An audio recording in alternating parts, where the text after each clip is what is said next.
5, I actually was signed over, like given ownership to Epstein. Saw the papers, it was like signed like a product. Epstein Island, underground tunnels underneath there, tortured and trafficked by Epstein.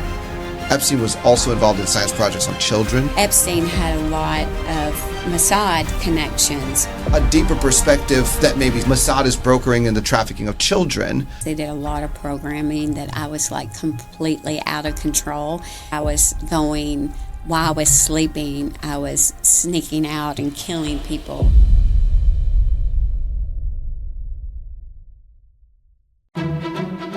You're listening to Discovering Truth with Dan Duval.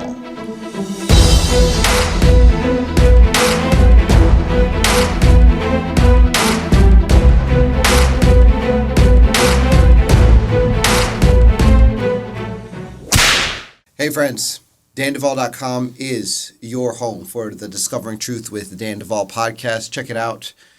Check out our past episodes, and please consider becoming a podcast patron to help us do what we are doing. Overcomer Accelerated is available at overcomeraccelerated.com if you happen to be a survivor and are looking for additional support on your healing journey. And, of course, the website bridemovement.com will take you to the entire world of our ministry. We're going to get started. Don't go anywhere.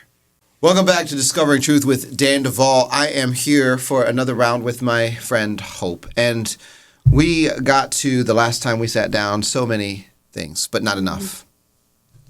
Not enough. Friends, if you didn't catch my most recent interview with Hope, please go back and check it out. Also, go back through our archives, because over the years, and I'm talking going all the way back to 2017, I have had Hope on at various points in her healing journey to talk about her memories, things that she was discovering, and those have been highly illuminating programs throughout the years. And I'm looking forward to this conversation. Welcome back, Hope. Thank you. I'm so glad to be here. You know, you never cease to amaze me. With all that you have overcome, all that you've been through, the continued stand that you are taking, not only to take the healing journey that you took, but to now stand and use your voice to speak to, really high-level stuff. Yeah. And stand your ground and say, no, I know what I saw. Mm-hmm. I know what I witnessed. Right. And I'm not intimidated. Yeah, I've had a lot of rejection with, specifically from the church, because I think they think that we should just focus on love all the time, which love is like everything, but part of love is truth and acknowledging what's truly going on and coming alongside those that are going through this horrible torture and programming. But yeah, I'm so grateful to be back here. It just feels like there's not enough people like you guys that are really standing in the gap for people that have been through what I've been through. I mean, we're seeing like a level of awakening, like layer by layer. And what you're doing as far as training up more people, I see all the time more and more people that are wanting to get trained to know the truth about everything. So thank you. Well, we're just doing our part. I actually strongly believe that part of our mandate, and my personal mandate, is to raise up an army to deprogram the world. Like that. That is a major agenda of Jesus Christ for this time and season. He wants to restore people's minds to their own governance. Mm-hmm. Absolutely. And, I think that part of the reason why the Lord wanted me to write the book was... And please tell us the name and title of your book, by the way. Yeah, it's called To Tell the Truth. Yes. And Hope Burl Green... you can get it on Amazon, but I was not real sure, like, should I put all of this in here or not? And the Lord was really very clear, and I had to kind of stand against some of the voices saying, no, don't do that, because it really all needs to be shared so that people can wake up. And he said, hope is, if somebody knew that they were going to be in a crash, would they want to put their seatbelt on ahead of time? And that's kind of the way it is, like the belt of truth. You have to have that truth to really know how to fight, to know how to help. So that's the whole reason why I ended up putting all of that in there, so that people would be kind of awakened to what's really going on, because whether they realize it or not, if they're not a deep level MK Ultra survivor like me, they're being programmed every day by the food we eat, by TV, by the pharma, so many things. Like people will stand in front of them. They do a lot of programming through trance work. So really what they say doesn't sink in. It just kind of goes in and they don't even realize it.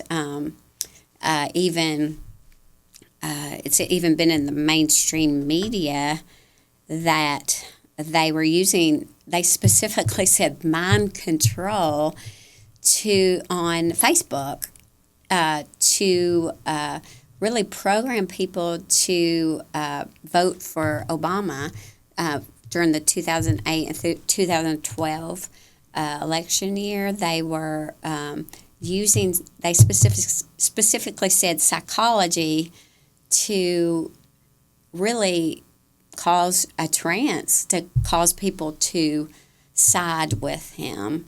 Of course, that was very strategic. They were doing that on purpose.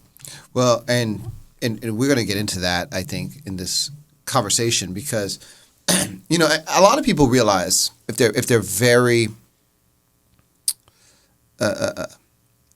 honest with themselves, that the way we experience social media is tailored by something that can think, whether it's the algorithms that sit behind the self-learning models, the artificial intelligence that drives our ads, drives our feeds, or someone that's programming it to do exactly that. It's tailored. And I know that just this most recent election, I mean, for most of 2024, if I would open, say, a browser on my computer and it automatically populates with a news feed, my entire news feed was anti-Donald Trump. Like everything was like, Donald Trump's the worst. Donald Trump is bad. Donald Trump's going to ruin the world. All these, and that's the auto-populating. And it's not that I'm ever searching for, how will Donald Trump ruin the world? To the contrary, I'm a right-leaning person, at least politically, because the values of the right more accurately map to my Christian values at this time. And so for that reason, I felt, just as one person, right, I'm being targeted by a defamation campaign that is designed to cause me to question my worldview or, my political leaning. Now,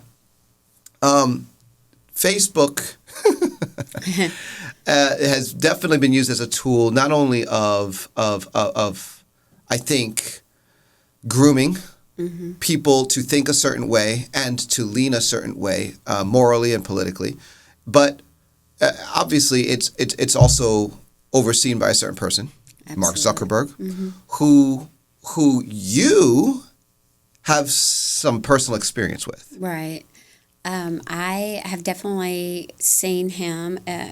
He's younger than me, so when I was in rituals and being programmed, they were already grooming him and really preparing him, because they have demonic ways of knowing what your personality type is, knowing what your giftings are, and then they try to pervert all of that. So they were ahead of time deciding, this is the person we're going to use for disinformation, for really controlling the masses through media, through mind control, really, is what it is. Because if you present something enough, then it's going to have an effect on a person. So I definitely saw him being hurt, and I saw his place on the grid, like his place in the scheme of things, because they have things planned out, decades in advance of what, it's the long game is what they're in for. So he was already being pretty much overseen by Soros. Soros was kind of a figure that was a presence in all the programming, a presence in all the torture, kind of overseeing all of it, really running a lot of what was going on. But he was specifically in charge of Zuckerberg as a child, to make sure he was in place to cause that disinformation. Wow. Where or in what kind of facilities were you observing this? There, mainly with this was more of a like a military type of situation. It's normally any of the programming is always very secluded and hidden underground or in a military base. For me, they didn't ever really allow me to know the exact location of where I was, because it put them at risk. So that a lot of times they would blindfold you. You kind of know the general location. But it definitely was like more of a military type of compound that that programming was going on in. Goodness gracious. So they always knew what Zuckerberg was being programmed. Do you think that he legitimately cracked the code and wrote Facebook, like or at least the narrative we've been given, or do you think that was engineered by like a CIA op? Oh, I definitely think it was a CIA op. I definitely think it was, well, I know it was something that was planned ahead of time that was going to be put in place at a certain period of time. So he didn't develop it. It was developed, like you said, like the CIA, by the military. So to be a control, a control over people. So let me ask you this question. More recently, because we watched development, right? And so, it comes out 2008, 2012. There is some influence of Facebook that is like, okay, definitely moving the needle on some election stuff. And, then we go into a whole age of censorship big time during the first Trump administration where, suddenly many of my friends got deplatformed from major sites, including Facebook and YouTube and even PayPal. And we move into the 2020 Biden era of presidency, and that's maintained. Like, if I type COVID-19, it's like, well, we're going to fact check you on Facebook. Like, right. We're going to blur out your comment. You can't even read that person's comment unless you click the button that says, well, you're violating the, rule of, not protecting yourself from devastating information if you look at what this person wrote, this kind of stuff. And then suddenly, when the pendulum swings and Donald Trump's about to be elected and everything's falling apart, Biden is actually falling apart, literally falling apart. And there's like this revelation. We see Zuckerberg actually going to Donald Trump and kind of spilling the beans.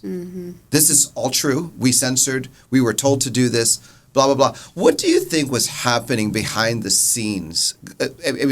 Having the perspective of seeing Soros oversee Zuckerberg's programming. I think it was more of like we're telling you what we want you to know, just so we maintain control. So I believe that he didn't do that on his own.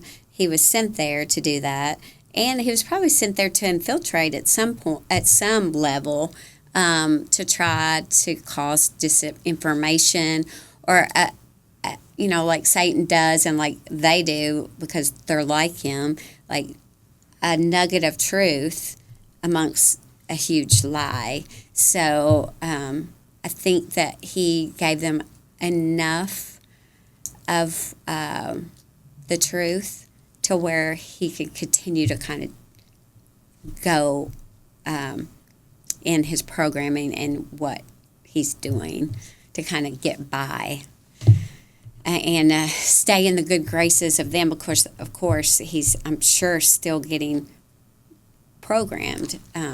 So he's completely controlled by them. Do you think George Soros is untouchable?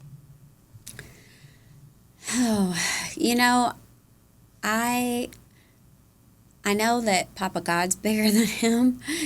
I think he has a lot of people in a lot of places, and he controls them like like puppets. But I am seeing some like things that I never thought would ever happen, as far as exposure, and like things crumbling. I think it was Liz Crokin was saying recently how, if we all just stood up and said, no, we're not buying this anymore. Like, if we collectively did that, we could truly make a huge difference. And I'm seeing that gradually happen. So I'm starting to see it crumble, and it's actually shocking, because I didn't know if that would ever happen, if people would become aware of the reality that we're really living in, of what they've gotten away with. Wow. So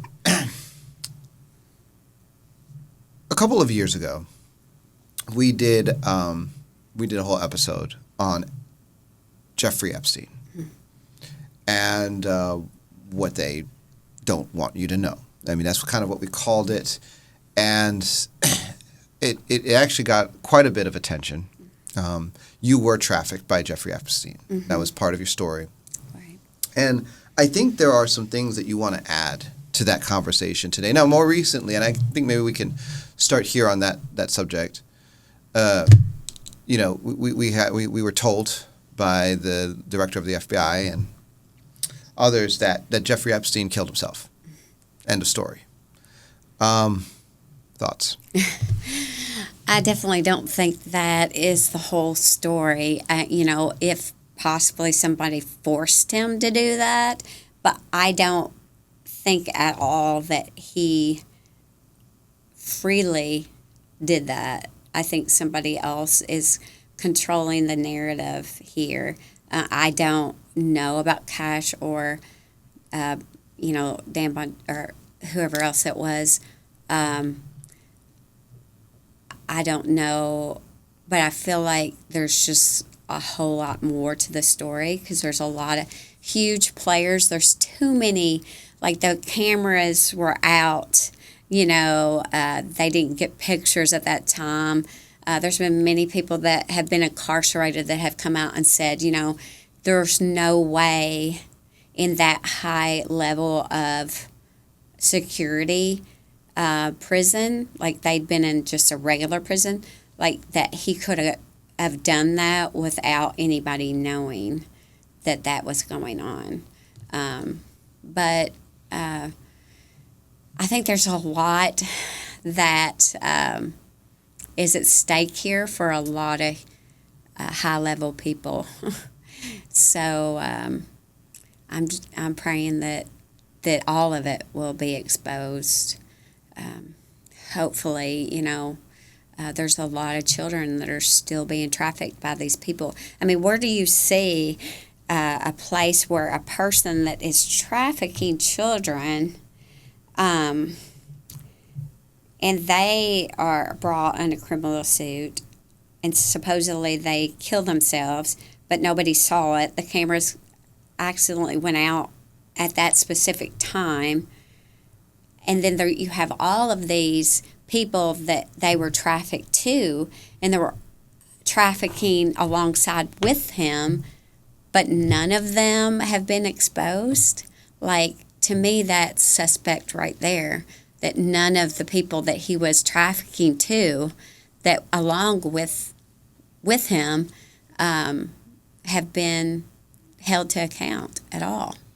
So why don't we take some time to review, because there are going to be people that listen to this that didn't hear our former podcast on Epstein and your connection to that world. What was your experience being trafficked by Jeffrey Epstein over the years? Well, for me, I was, my main traffickers had me in that programming hospital from really 0 to 5. And then normally what they do is you have your specific job or what they train you that you're supposed to do in that portion of the country. And then they also connect you to higher level things, higher level people to get continual programming. So at 5, I actually was signed over, like literally, like given ownership to Epstein. I mean, I literally saw the papers. It was like signed like a product. Starting at 5, I was raped and tortured and trafficked by Epstein. The Epstein Island was actually used way before he was the owner of that. So there's a lot of underground tunnels underneath there. Some sources say that he filled in all of those, which I don't. That probably did happen. They had a lot at stake. But for me, there was a lot of like reality and then what I was going through. So there was in the underground where he was trafficking actual children, like little children.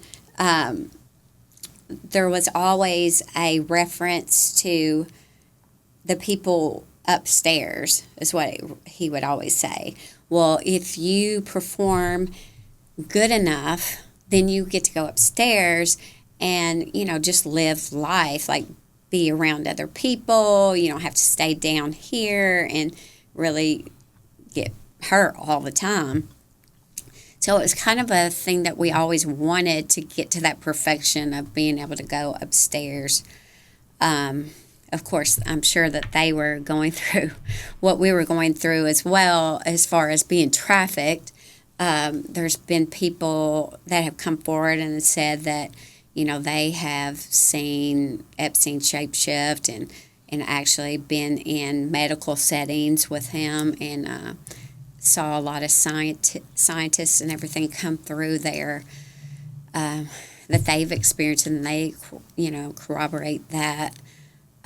He was very involved in a lot of testing, like on babies, whether they were aborted or if they had been killed. Did a lot of DNA testing on children, on babies, a lot of cryogenics, and Stephen Hawking was very involved. Of course, he wasn't physically doing it, but he was very demonic in the orders that he would give, what tests he wanted run on the babies or the children that I would see. And they really set up, it was kind of like a horse stall with very young children, including myself, in there in each stall. And so he would bring like leaders. I don't know who they were specifically, but a lot of them looked like you would think like royalty. As a child, I didn't know specifically who they were, but you knew that they were rich, important people, that he was really bringing them around to kind of showcase us, and he would rape us and like show our reactions to that, and like he would put a dog collar on me, and just a lot of humiliation, a lot of sexual humiliation, and also through a lot of the halls. It was kind of like you think of like a laboratory in a way, where they're doing all of these different experiments and they want to show you the outcome of it. So, like behind glass, we would be like behind glass. And like for me, a lot of my programming was like pretty pink princess, like acting like it was a lot of denial. They had trained my mind to completely shut off like any feelings, any pain, anything at all. So that they would like really try to showcase that and bring them by so they could really see the product that he had built, or the product that my main programmers had built, so they would know what works, what doesn't work. So this was like really like people from all over the world, like not just the U.S. And were you used by him in New York City as well? Yeah, I definitely was taken to New York. My main trafficker took me there. It was like a joint reprogramming that they would do. It was kind of close to a downtown church, so they did some reprogramming there, just kind of root that Christian programming. They took me to a Christian conference in New York at the same time, and Biden was actually there as well as Epstein. But they have different walks, or I guess you call mountains, that they claim, and like one of them is the church mountain that they have, that they claim that, and they want to infiltrate. So they would send me to the Christian conference, and some of the people that were speaking there were good people. Some were not good people that were involved in the trafficking and the torture and everything. But it was really, New York was like a symbol of, are you going to be free, or are you going to, are we going to get rid of you? So when I was taken there, it was really, they had programmed me to believe that if I ever was perfect and good enough, really from zero on, that I would have this knight in shining armor that would rescue me, and I would not have to get tortured or anything or do anything evil, because my biggest fear was that I would actually hurt other people. So when they took me to New York, it was like, okay, we are going to provide you this man to marry, because they always set up the marriages, like who they put you with. We're going to set this up, but they want to program that you will never, ever, none of this will ever, like your program is shut down. All of it has to shut down now, or you do not get the freedom of having someone to marry. It was like a Jesus. For me, they programmed me as like my husband would be like a Jesus, like somebody who would save me and rescue me from all of that. So it was kind of a turning point for them to reprogram me and to make sure that mountain, that church mountain, that they were staying in control of that. I have an interesting follow-up question. You know, I've, over the years, met a lot of broken people and people that are at various stages of awareness of the source of the brokenness they're trying to overcome. Some people, they can't make odds or ends of the kind of emotional fallout they have, the kind of spiritual warfare they get caught up into, even the targeting that they can't explain, people following them around, you know, targeted individuals. And I've met a lot of women over the years, specifically women, that seem to have very narcissistic husbands that they went into those marriages worshiping, like actually worshiping, just like, you know, and could do no wrong. Mm-hmm. What are the chances that some of that is actually the fallout of what you're describing, that it's arranged, that there's a shutting down of the programming, but they're placing them into these marriages that, with actual handlers that are just, you know, and they are being instructed to fall in line with the narcissistic. Yeah, I mean, I think that has a root to that. Uh-huh. It's definitely a rootedness to that. Now, as far as if they are still being actively programmed, yes, they're not going to be connected with anybody that's outside of the cult. So they're not going to have a husband or a wife that's not programmed unless they're specifically targeting that person to take down something like a ministry, like say it was a pastor or a leader over a ministry or something like that. But yeah, that is very common, that they groom you pretty much from small on who you're going to be connected with, who you're going to be placed with, really, to continue the programming, to continue the level of programming that they were doing, to kind of reactivate all of the things that they put in the foundation of the programming.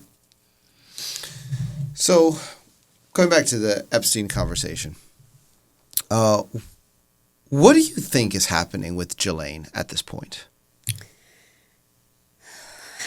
I think, I've heard different aspects of this from different people, but I think she was more of like a fall guy kind of, that it was kind of like a Diddy situation where we'll put this person out here in the front to kind of take the brunt of everything so that we can cover up what's truly going on behind the surface, the depth of what's going on behind the surface. But I didn't have any connection with her. She was normally very connected with the people that were kind of out in the open, like very involved. And I heard that she was from one survivor, that she was very cruel and just one of the worst ones. But as far as the underground, like the small children, I didn't have any connection with her. I think it was more of like the Mossad connection with Epstein and her father, and that's kind of how all that played out, because she was able to kind of be that front that he needed. That's what I don't know personally, but that's what I think. Okay. The whole thing, to me, it just, The story isn't finished being told for sure. And one of the things that really frustrated me was, back when Epstein went down. I mean, and he went really down, kind of like what we see going on with Diddy, which we'll get to in a second. You got a lawyer. Mm-hmm. I mean, you actually were listed as, having case against the estate of Jeffrey Epstein. Right. I mean, before he died, after he died, and then it really came to nothing. Mm-hmm. I had some of my stuff subpoenaed. I had to give that to your lawyers. And it was very sad for me to watch that thing just completely come to like nothing. And to me, I always felt like someone pushed the invisible brakes from behind the veil and said, this is not. The testimony and the experiences of this survivor are not allowed to become part of the narrative that the public is allowed to accept about the Epstein problem. Absolutely. Yeah, throughout the criminal case, I just felt like I needed to go forward about what happened to me when I heard one of the survivors speak out, and I'm like, okay, Lord, I need to do this. And then, what happened there, and I really have put it completely out of my mind. Never went into it thinking I would ever do a civil case. Of course, people that are trying to discredit me say, oh, she was just saying that because she wanted money. Never went into it thinking I was going to do a civil case. But I felt like the Lord said to go ahead and do that. So I got a lawyer. It was a very, very long 2 years. You wrote letters. I had a lot of people write letters about my character and, really, that they believed that to be the truth of what I went through. And then the day before, I was supposed to give my testimony or my deposition. My lawyer called up, and after all that, they had gone through getting all kinds of information, interviews, all kinds of stuff, and day before just called up and was like, we're going to have to part ways, we're dropping you. So I had to go, and at that time, I was going through a lot already, and I had to go and kind of give my story to this panel of people online by myself with no representation, and pretty much it came down to, and I think it only took them like a day to even get back to me. They'd already determined what they were going to do, that I didn't fit the narrative that all of the older victims were saying, so therefore it didn't happen. But I believe that was a manipulation to begin with. The whole compensation plan, I feel like it was set up to begin with to not saying that some of the people that got payouts, which there wasn't much, but the people that got it, that wasn't valid. I'm not saying that at all, but I'm saying that the really deep level young child stuff that was really going on, it was really more to suppress that and to discredit, because you say, well, I went through that and they didn't award me anything, so that's pretty much saying what you're saying is not true. So yeah, that was a hard pill to swallow. And then recently with all of the we're going to release it, we're not going to release it, we're sending out these podcasters with binders that have all the things about Epstein on it, and meanwhile you have people like me that went through hell hell, literal hell, that's sitting there, and like I could be in those videos. He had cameras everywhere. I mean, in every room, everywhere. Like they did not have anything that was not recorded. I mean, I could be on those things, but to know that someone else has power over that, and they decide if I get to find out if I'm on those tapes, or are there the tapes? Do we have that evidence? But to be so back and forth, it just shows you that there's still a lot of people that are pulling strings that want to cover that up. I don't believe President Trump at all is involved in any of that. He's really done more for ending trafficking and exposing this than I know of, really. I went and spoke at the Senate his first term. Of course, I didn't share the whole story, but a little of the story. But I truly believe he's on the side of exposing all of it. Yeah, we'll see. I think like we kind of go back to like what we were saying about a collective voice of like standing and saying, no, you're not going to silence us anymore. Like enough people joining together saying, we want the truth. Like it's not going to be decades like the JFK files. It's not going to be 30 years, 40 years later that, it deserves to be now, because there's children that are being trafficked by these people right now. So, well, yeah, exactly. And I think that's right. The more people that use their voice, the more people that are willing to listen to those that are using their voice, the more momentum there becomes. I mean, at a certain point, they call it like populist movement, but it's like people who appeal not to the narrative of the elite, but the felt need of the populace usually end up coming out on top eventually. And so yeah, that whole thing was just really, really sad. But the story is still being written, and more now is coming out because of this whole Diddy thing. And it's a very similar conversation, because you have situations where you have someone with a lot of power and a lot of money. I mean, Epstein was not broke. He was extremely rich. Well, here we have P.Diddy, who was also extremely rich.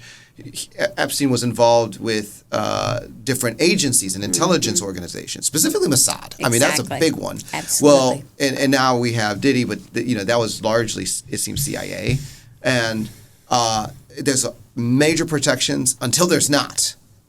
And then all of a sudden, now we see like a big takedown. There's a lot of videos now. I mean, what has been your reaction on the Diddy case, the trial that's been? I mean, it's actively happening as we're having this interview. I mean, what are some of your thoughts? Well, I think that there's a lot of similarities, and there's like a crossover as well between the two.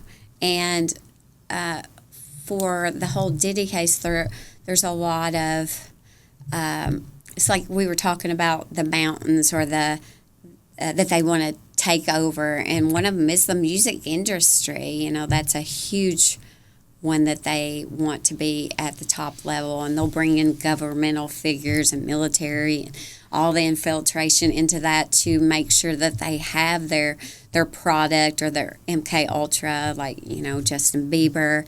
We were talking about how like with Diddy, he kind of took ownership. That's real to Justin Bieber. That's kind of their. I mean, that's what they do. They normally have you have somebody take ownership over you as a MK Ultra for whatever mountain they're wanting to control. And then you have like Britney Spears, definitely MK Ultra, probably still being controlled today. And they try to make you think, they put it out in the media, oh, she's going crazy or he's going crazy, or to discredit who they are, the reality. I mean, anybody that looks at it and you say, you know, you're doing a video with this 15-year-old child and saying we're about to get buck wild, and you know, like, you know, who does that? And it's just, I believe there's like a mirror resemblance. It's like you've got the out in the open, like they're kind of putting it in your face. This is what's going on. But underneath that, there's the programming of these child stars and people that are involved in the Diddy parties, the freak offs or whatever. You've got the layers, and they're going to present what they want you to see, and because they feel like that gives them power, and then they're going to try to suppress the rest of it. But I really don't feel like that they had taken into consideration that any of what was going on would ever be brought in the open. Like, I think that has surprised them. So, and this comes back to some of the stuff that we were talking about in the last podcast we did, because, you know, you were taken to facilities, you were shown the grids, you were actually, it was explained to parts of you, plans. When this person comes to power, this is what we're going to do, and this is going to be the phase of the operation. Absolutely. And when this person comes to power, this is what we're going to do, and this is going to be your job during that. And they were laying it out years in advance. So you described that. Did you ever have it described to you when Epstein goes down, or when Diddy is this, or no? As far as like what's going to happen in like the programming, I really feel like it was kind of a afterthought, and that sounds funny to say that with them because they are very strategic in what they do. I think they had gotten to set, like with my main programmers, they had gotten to such a prideful place thinking that that program's never going to break down. Like, we can send you to these people and they can pray for you and you'll never, you know, we can program you about scripture and about Jesus and dress up like Jesus and rape you and all these different things, but they won't be able to get to you. I think they had gotten so prideful they didn't think that they could be touched. Wow. I feel like that, and they're seeing that's not true, because actually it's really crumbling more than I ever thought it would. So it's crumbling. So you're, I mean, basically saying that this is a bit of a, I mean, from what was explained to you that you're aware of when you were fully controlled, this is definitely outside of the plan. Mm-hmm. What's happening? Absolutely outside the plan. Oh, goodness. Mm-hmm. And so some of this is damage control that we're watching. Absolutely. Or like thinking on the fly, like. Yeah, more of like, how do we put out just enough?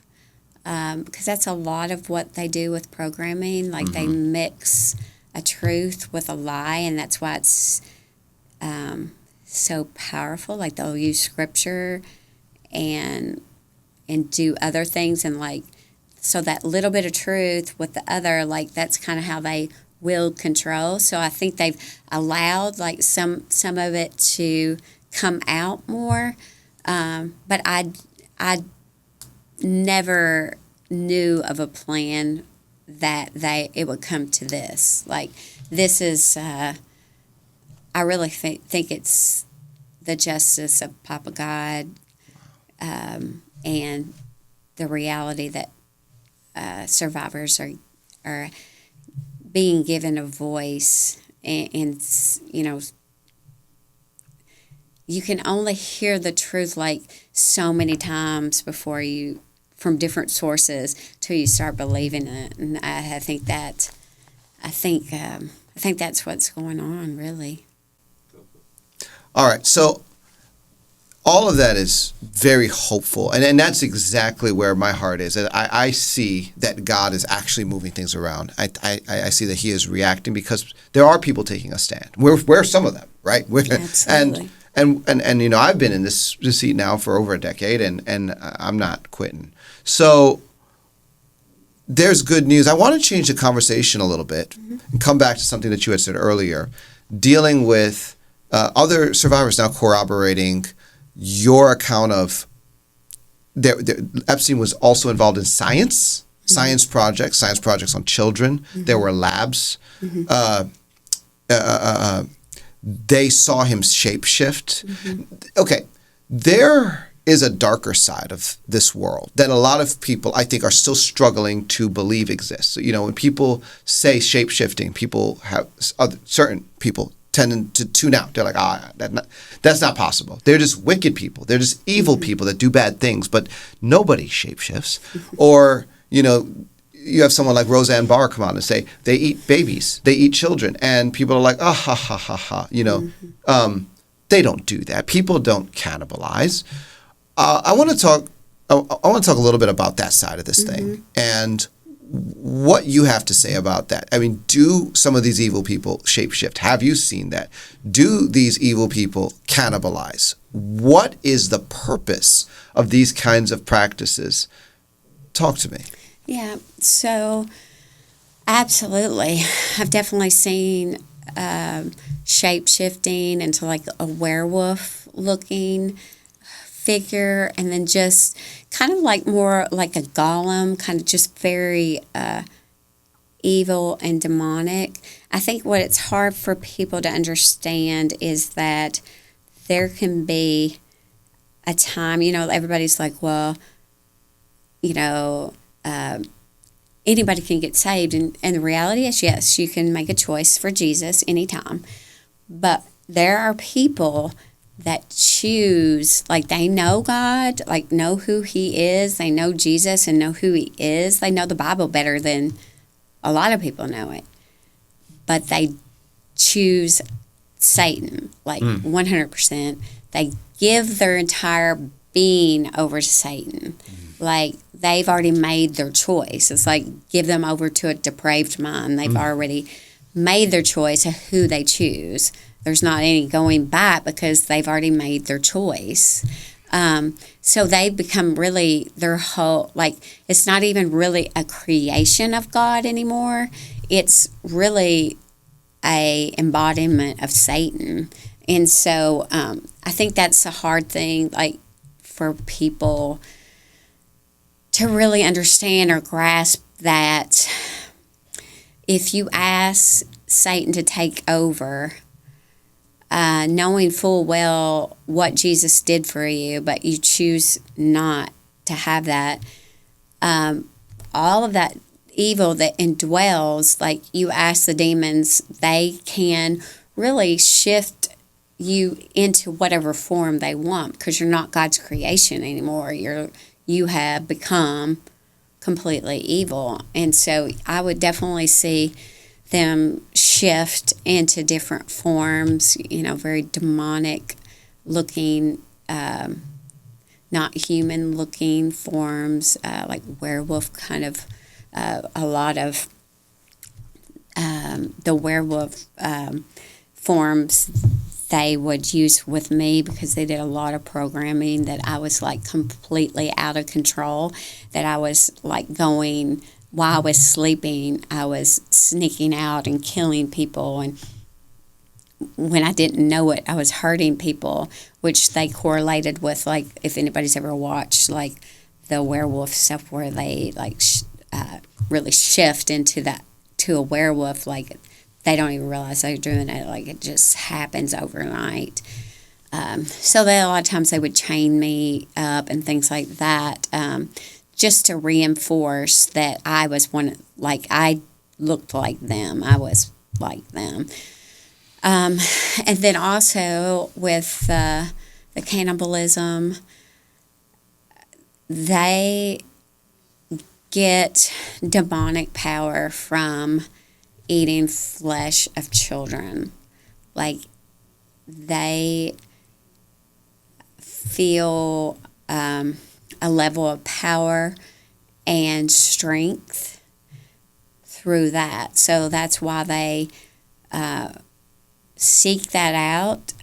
They do, they dismember people in horrid situations. When you don't have a choice, they force you to do that, which is absolutely hideous, and it causes a lot of split to your personality. But there's a lot of that because they see it as the really highest level of power, consuming the flesh of a child, like with adrenochrome and things like that, really consuming, like saying I'm taking on the form of God because I'm taking in this human flesh, like I'm above God. So it's done a lot, and a lot of satanic rituals, connected with that, unfortunately. So, obviously, this is something that you've seen. Yeah, absolutely. Yeah, absolutely. A lot of rituals where they would fillet a person, really taking the skin off of a person, because they kind of would wear that like a badge of honor, to put it over them and give them power. Definitely saw that, was forced to participate in it.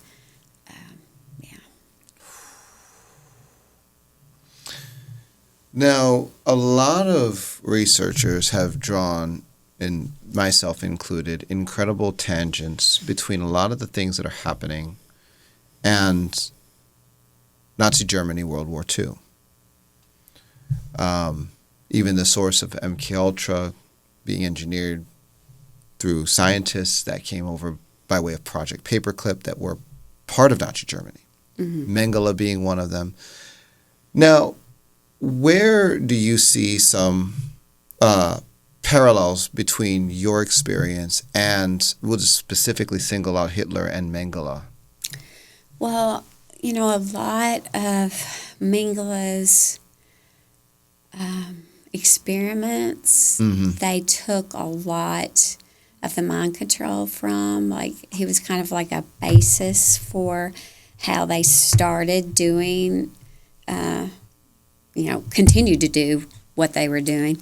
A lot of how your body functions. For me, they would connect me with different heart monitors, and if my heartbeat went up, well, you're going to do something evil. This is what, when your heart does this, that means you're going to do something evil. It's just warning you. So a lot of times will have heart pain, because I've been programmed that's a warning signal. I'm a little afraid here, I'm anxious here, and a lot of where they'll take you really to the brink of death, through deliberate drug overdose, where you start to react and you can't breathe anymore, and they let you go to the very limit of that, and then inject something to you to keep you from dying, really. So then that you're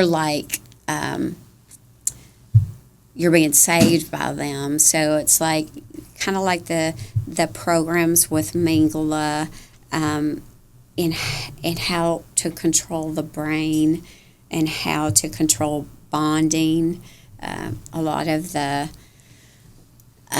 with the concentration camps and everything like that, they did a lot of research on the Stockholm and all of that, and how to do the torture to a point to where you bond, at such a level that you won't ever give them up, really.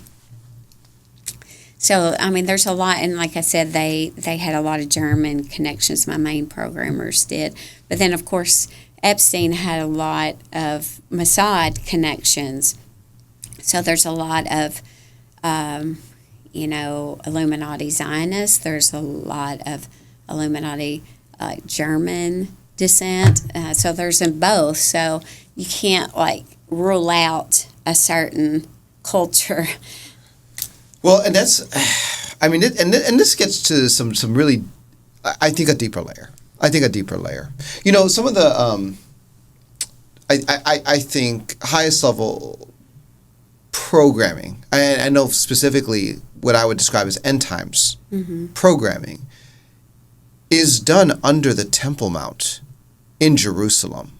Like, that has been described to me by multiple people over and over again through the years that have been there either in the flesh, which I have talked to those people, or in the astral plane. And what that means is they are having parts that astral project out of the body and are summoned to that location to be programmed out of body and then sent back into the body with updated programming. And what I would describe as a very powerful council of 13 that also seems to have meetings there and a portal to Babylon, which is not the surface world Babylon outposts, but actually like in another realm. And all of this stuff has been described to me over the years. And, you know, one of the things that comes out in your story is you do have these German programmers, but they are collaborating with someone who is backed by Mossad, which is basically Israeli intelligence. And when you do the backstory on Israel, and I'm not, and I want to be very clear here, I am not anti-Semitic, right? I'm not. I believe that Jesus died for everybody. And I am for the salvation of the nations. But there is something much deeper that connects through this vein between the power brokers behind some of these operations running through Israel. We can just call it that. Operations running through Israel and Germany and all connected to mind control and Illuminati agendas that I think are in many ways being sheltered even through exposure. It's because that's really the part that we're not allowed to talk about. Exactly. If you're a good Christian, you don't say anything that has to do with Israel that might be negative, which is not anti-Semitic. It's just being truthful that in every area there's Illuminati influence. It's not. Well, that's how I feel. Yeah. You know, I mean, but this seems to be the deeper layer, and you know, I think that it's very unfortunate. It seems like with Epstein, if I were to be looking at this from what I would assume their perspective is, if we started allowing survivors to include a deeper perspective that maybe say, oh, you know, Mossad is brokering in the trafficking of children, well, that wouldn't be part of what we want anchored to Epstein's narrative. So maybe we lock that part out at the highest levels. My concern is that we may run into something similar with the Diddy case and trial, where there is a certain layer that they allow us to understand. They were, he was controlling these Hollywood actors, and he was determining with phone calls who got the contracts, who got the movies, who got locked out. If they weren't at the parties, then they got locked out. You know, and we turn it into that layer, but certain layers are strategically hidden, and they're hidden by silencing the people whose testimony would expose. Exactly. So if you don't address that, then those survivors or the victims are not going to be able to be set free because they don't have anybody that's willing to go there to hear those testimonies of, the Mossad and the Israeli or like Zionist influences. So I think as Christians, we have to be willing to, even though Israel is chosen by God, like also know that there's people that try to imitate in everyone. It doesn't mean like every German is evil. Of course. Of course. But there are evil people in even different jobs or whatever it might be. And this is the part of it that really frustrates me because, even like with trafficking and a big conversation is housing for trafficked survivors that are trying to escape.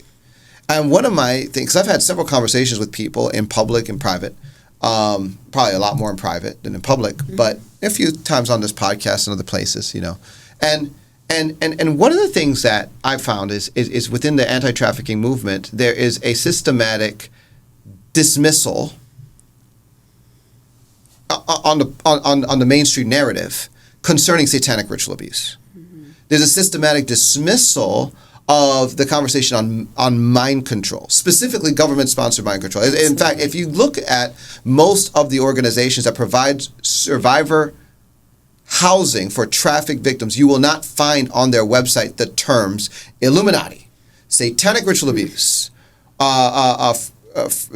Freemasonic abuse survivors. You will not find MK Ultra. They don't use those terms. They don't acknowledge those worlds.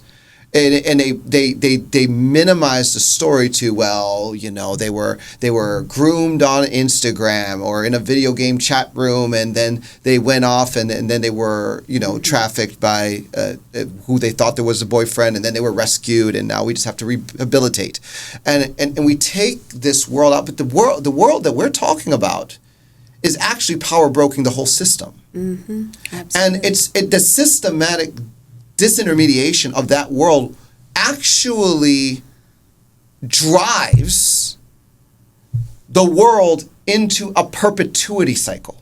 You will never actually solve the problem if we don't bring this part of the conversation into the narrative. Exactly. And they know that. Like, they know that. Like, the Illuminati, they know that. That's part of why they're able to get away with what they do. Like, they know that the church looks at normally, instead of following the Holy Spirit within them, like, they look at the outward appearance and don't go deeper because, we should love, we should, be nice. But really, this is not nice. Like, and Jesus wants us to go into the places that are not nice, like to acknowledge these places. And it's like, for me, I've been very, very rejected by the church, specifically my traffickers, my programmers. They put out a video about me, showing like my birth certificate and a Christmas that we were supposed to spend together, and it's like the first thing on the Google search that comes up. So a lot of people have looked at that and been, initially said that they were going to give me a voice, but after seeing that, at face value, they choose to side with traffickers and programmers. Reality is, even in an abuse situation, abuse survivors and victims can pose in a picture or be in like what looks like a normal everyday like circumstance, but still being raped by that person. Yep. And even more so for like MK Ultra and mind control, like they set up those things. They don't know when they look at that video of me at Christmas that I was being videoed the whole time to send on the dark web, and then after that being trafficked and tortured because they wanted to see it's like a comparison, like this is what we made her and this is what we made her. And we get away with it because the church, we know that the church is not going to look at the deeper truth behind this. but I think, and even it comes to my mind, like even a birth certificate.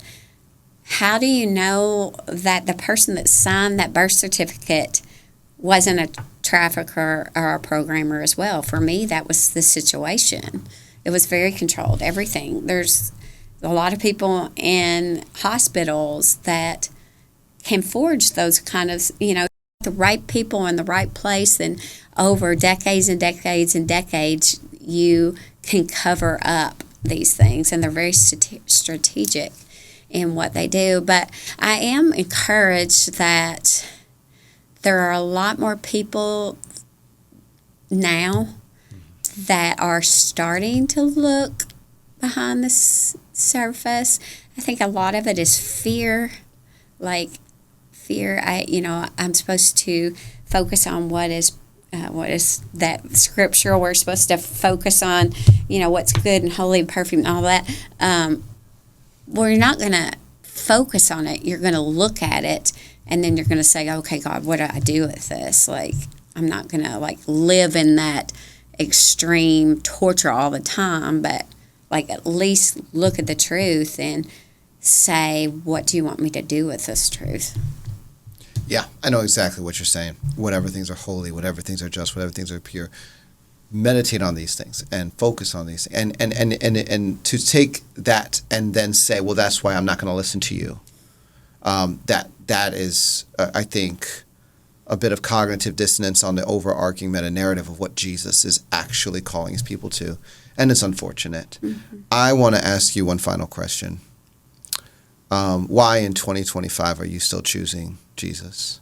Oh gosh, I have experienced, there's the programmers and the traffickers and all that, they know that your experience matters. Like what you experience, you'll do what you know to do until you know to do something different. I have experienced the true, honest Jesus, as I call him, because he doesn't lie, at a level it's not something somebody can take away from me. I know that I experienced him, and I know that he has given me freedom. And, I've never talked about this before, but there were two people, whether they were, I don't know if they were blood related, I don't know specifically, but they were in the house that I was in when I was being programmed, and they are still being programmed today, and their names are Devin and Darren, and I still follow Honest Jesus, and I still speak the truth about this, and I will continue to do that till the day I die, because I want them to know that there's a way out. I don't want them to live in the hell that they're living in. A lot of people have no idea that they've gone through all of these things. That's the level of programming and mind control that they're under. But I want to publicly say that if they listen to this, that there is a way out. And I'm really living proof. I'm not suicidal. I'm not being controlled and manipulated and tortured. I have a job, and I've had a job for 7 years. It's consistent, and they never ever, program me never ever to be able to do that or have that. But that I guess at the root of it is finding out who I am. I'm not evil, and I'm not bad, and I'm not who they said I was, and who I really am, at the heart, because they said my heart was wicked. They use that scripture, your heart is deceitfully wicked, and, well, Jesus changed my heart because he saved me, so it's not evil and wicked. So, I want survivors, and I want Devin and Darren to know that they are not evil, they're not bad, that the honest Jesus is different than everything that they've been told. That's the final word. Friends, you've been listening to Discovering Truth with Dan Duval. Thank you, Hope. Yay. Until next time, God bless and Godspeed.